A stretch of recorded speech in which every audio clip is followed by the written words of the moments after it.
News Watch 7 at 4. Well, President Trump's nearly 1,000-page tax and spending bill set to become law tomorrow combines tax breaks, spending cuts, and border security changes. U.S. Senator Pete Ricketts voted for the measure. He joins us here in the studio now. Thanks for being with us. Oh, it's my pleasure. Thanks for having me on. So we have lots of questions from viewers about the bill passed today. And this bill impacts SNAP benefits. Food pantries here already saying they're overwhelmed. And eventually, 5% of the burden will go to states. Can Nebraska handle this? So one of the things that is in this bill is some of the reforms that we've got that are very similar to like what we did for temporary assistance for needy families that Bill Clinton, a Democrat president, passed about work requirements. So I think that's a good thing. That's some of the things when I was governor, we had a voluntary program along those lines to be able to do it. So in fact, actually, if you look at what is in the bill as well, it's reducing some of the administrative costs. So this is something that, again, we got the SNAP error rate down when I was governor. We were able to help people get on to work. I think the state's going to be able to do it. You know, some of the opposition is coming from the hospital system. I'm sure you've heard it. They're saying, some rural hospitals in particular, saying if the cuts to Medicaid may force them to maybe even close services, halt services like labor and delivery. What do you tell hospitals? Well, first of all, I'm going to reject your premise with regard to that. These are common sense reforms. So we're actually going to say, hey, illegal immigrants can't be getting Medicaid. People with million-dollar homes can't be getting Medicaid. States actually check to make sure you're eligible for Medicaid for you to get Medicaid. If you are single with no young kids at home, you've got to do community engagement, which means volunteering, or again, like we were talking about the temporary assistance for needy families, you have to get a job or be in school half times. So these are the reforms that are in with regard to doing that.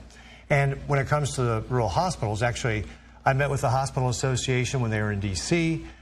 We had conversations as we were going through this process. And going back to 2017 in the Tax Cuts and Jobs Act, one of the things Congress did then was create a rural hospital fund. And we've done the same thing this time. So it's going to be $50 billion, $10 billion over 5 years. And the state will get half that money to distribute. So that's $100 million that will be coming to the state to be able to help out those rural hospitals. So this is one of the things that we're looking at. And remember, again, so we're talking about a lot of the stuff, whether it's, state directed plans, and I know some of the kind of in the weeds kind of stuff here. Nebraska actually hasn't gotten any of that stuff in the past. So this is something that's going to be new. Plus, there's still going to be some of the state directed plan. Nebraska state directed plan just got approved this week, retroactive to July of last year. Okay, I'm hearing from college students, grad students, this bill limits how much you can borrow for college, $200,000. Will this limit the number of kids or the type of kid who can go to medical school or law school? Well, I think one of the things that when we're looking at limiting some of these things is to make sure kids don't go too far into debt, which has been one of the problems. We know that a lot of kids, like only about 60% nationwide kids actually graduate.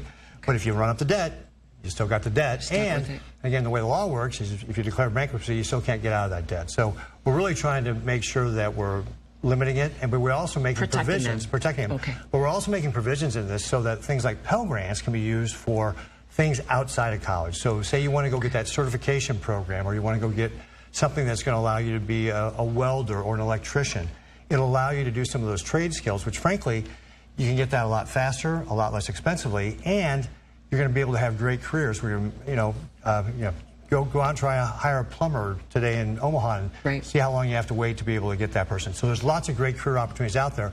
We're now going to be expanding some of these loans so that people can do that alternative rather than just having to go through the 4-year degree. One of the aspects also of the spending plan, immigration. Some say it would make ICE one of the most heavily funded law enforcement agencies in government with the allocation of the money, the billions of dollars. Should that be where the bulk of law enforcement money goes? Well, President Trump was elected to be able to secure the border and clean up the immigration mess that the Biden administration left. I mean, we had literally millions of people try to get into our country illegally when President Biden opened up our borders. So this is what President Trump is doing. And in the bill, we've got $150 billion to be able to help build the border wall system. And I say system because it's not just a wall. It's also got sensors and cameras and so forth so we can monitor the entire length of that. And again, this is not just about people coming here illegally. It's about illegal drugs coming over the border, which, of course, we've seen a huge influx in our state for things like fentanyl, methamphetamine, cocaine, ever since that. So trying to combat some of that. And then also tackling the folks that are here illegally and making sure, for example, there's more judges to be able to process the court cases and all that sort of stuff. So the whole system is getting money to be able to address this issue. Right. Final question. We have 30 seconds, but the bill gets rid of the EV tax credit, and clean energy advocates say that's crazy. Why penalize clean energy? Well, when we're talking about the EV mandate here, because that's really what this was, it was requiring that basically 2/3 of all new vehicles by 2032 be electric vehicles. And in some places, maybe on the East Coast, maybe here in Omaha and Lincoln, EVs work pretty good. But in the rest of the state, not so much, because you don't have charging stations. When it gets cold, you lose 40% of your charge. Right, yeah. So it's just, we should continue to look for ways to reduce our impact on the environment.